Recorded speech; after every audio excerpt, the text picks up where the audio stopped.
요즘 대한민국 사회에는 화가 가득한 듯 합니다. 그래서 대한민국은 분노공화국이다라는 말까지 있습니다.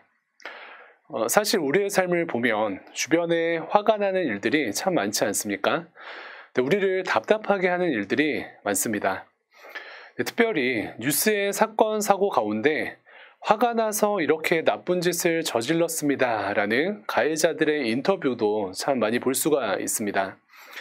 성도된 우리 자신도 그렇죠. 교회 안에서나 가정에서나 우리 자신도 자주 화가 납니다. 그러나 어떻습니까? 성도된 우리는 이 분노를 잘 다스려야 합니다. 성도된 우리를 통해 한국 사회의 분노가 식어지고 에어컨과 같은 역할을 잘 해내면 좋겠습니다. 성도된 우리를 통해 이 땅에 더 화가 많아지는 것이 아니라 우리가 가는 곳곳마다 시원한 냉수의 역할을 해나가기를 간절히 소망합니다.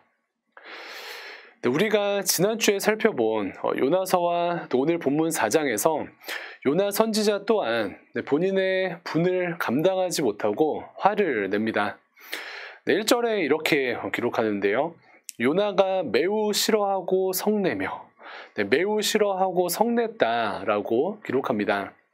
그리고 그러한 과정 가운데 하나님께서 요나에게 유명한 말씀을 남기십니다. 4절입니다. 내가 성내는 것이 옳으냐? 내가 성내는 것이 옳으냐?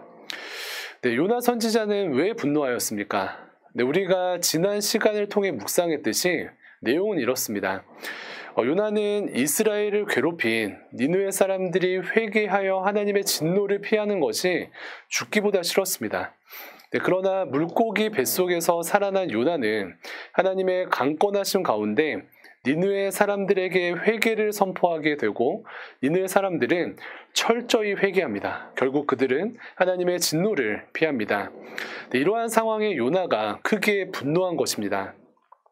마치 이와 같습니다. 유치원에서 나를 괴롭히는 친구가 있습니다. 그 친구가 복도를 정신없이 뛰어갑니다.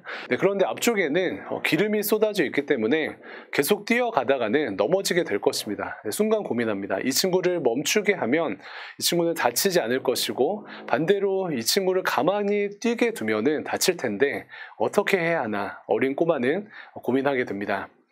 당연히 그 친구를 멈추게 해야 하는데 고민이 되는 것도 연약한 우리의 마음입니다. 요나는 니느웨가 너무 싫었지만 하나님의 섭리 가운데 그들에게 회개를 선포합니다. 예상과 달리 니느웨 사람들은 빠르고 분명한 회개로 하나님의 진노를 피하게 되는데요.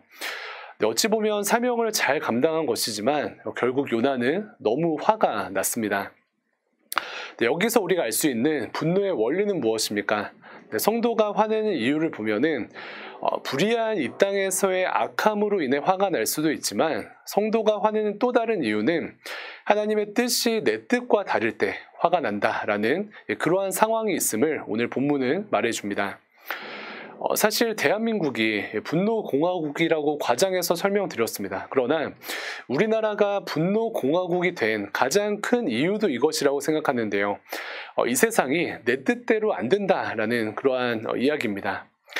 내가 원하는 삶의 모습들이 이렇게 있는데 이 세상이 내 뜻대로 안 되기 때문에 분노하는 것입니다. 사랑하는 성도님들, 하나님을 온전히 신뢰하시며 하나님 중심의 삶을 살아내시기를 주님의 이름으로 축복합니다. 내 생각과 크신 하나님의 생각이 다르실 수 있습니다. 그러나 크신 하나님을 온전히 신뢰하실 때에 우리의 삶에 하나님의 뜻이 이루어질 뿐만 아니라 내 안에 크고 작은 분노도 사라지는 은혜를 경험하게 될 것입니다. 세상은 말합니다. 내 생각과 나의 뜻, 즉 자아를 강하게 하고 진취적인 삶을 살라고 말합니다. 그런 하나님께서는 말씀합니다.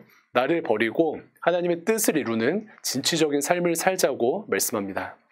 그래서 이번 한 주도 이렇게 기도하시며 승리하시기를 축복합니다. 하나님, 내 생각으로 기도하고 내 생각으로 계획하는 것이 아니라 하나님의 뜻 가운데 내 생각을 내려놓기를 소망합니다. 하나님의 뜻 가운데 순종하기를 소망합니다. 그래서 내 뜻을 이루려고 애쓰며 분노하는 삶을 살아가는 것이 아니라 하나님의 손 아래 참된 샬롬을 누리게 하여 주시옵소서라고 기도하시며 한 주를 능히 승리하시는 모든 성도님들 되시기를 주님의 이름으로 축복합니다. 감사합니다.